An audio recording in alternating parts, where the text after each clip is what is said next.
بسم اللہ الرحمن الرحیم۔ السلام علیکم ورحمۃ اللہ وبرکاتہ۔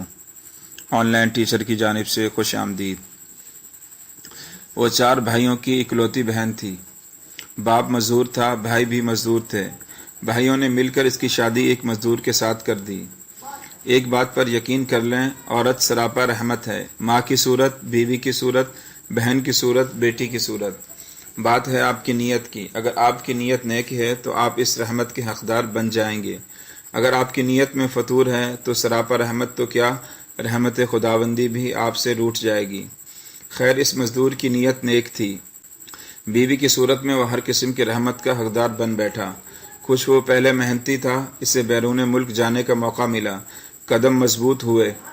اس نے اپنی بیوی کو بھی اپنے پاس بلا لیا۔ غریب کی بیٹی خوشحال ہو چکی تھی۔ اب اس کی زندگی کا ہر دن یوم عید تھا، ہر رات شب برات تھی، مگر اس عالم میں بھی وہ اپنے ابو اور بھائیوں کو بھولی نہیں تھی۔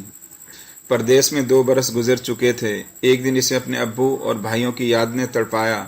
شوہر نے اس کی خواہش کا احترام کیا۔ اب وہ وطن واپس لوٹ رہی تھی۔ اس نے اپنی واپسی کی کسی کو اطلاع نہیں دی تھی۔ وہ اپنے گھر پہنچ کر اچانک سب کو خوشی دینا چاہتی تھی، خوشی پانا چاہتی تھی۔ وطن پہنچ کر وہ سب سے پہلے اپنی امی کے پاس گئی۔ امی شہر خاموشہ میں ابدی نیند سو رہی تھی، مگر وہ جانتی تھی کہ اس کی آمد پر امی کو سکون ضرور ملا ہوگا۔ وہ اپنے گھر پہنچی۔ اسے اچانک اپنے سامنے دیکھ کر اس کے بھائی پریشان ہو گئے۔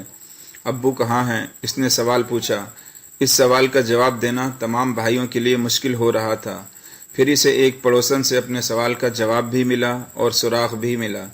نالائق بیٹوں نے اپنے باپ کو گھر سے نکال دیا تھا، اور اب اس کا باپ جھونپڑی میں اپنی زندگی کے دن پورے کر رہا تھا۔ وہ اپنے باپ کے پاس پہنچی۔ اس کا باپ مضبوط اعصاب کا مالک تھا، مگر اپنی بیٹی کی ایک بات سن کر رو پڑا۔ چلیں ابو، اب آپ میرے ساتھ رہیں گے۔ روتے روتے اس نے اپنی بیٹی کا ہاتھ تھام لیا اور بولا، میں نے اپنی ساری زندگی کا مقابلہ کرتے گزار دی، لیکن زندگی میں بس 2 بار رویا ہوں۔ ایک بار تب جب تم پیدا ہوئی تھی تو میں شرمندگی کے احساس سے رویا تھا، اور دوسری بار آج جب تم نے مجھے سہارا دینے کی بات کی ہے۔ باپ کی بات سن کر بیٹی بھی پھوٹ پھوٹ کر رونے لگی۔ رحمت تو بس رحمت ہوتی ہے، پھر چاہے کوئی اس کی قدر کرے یا نہ کرے۔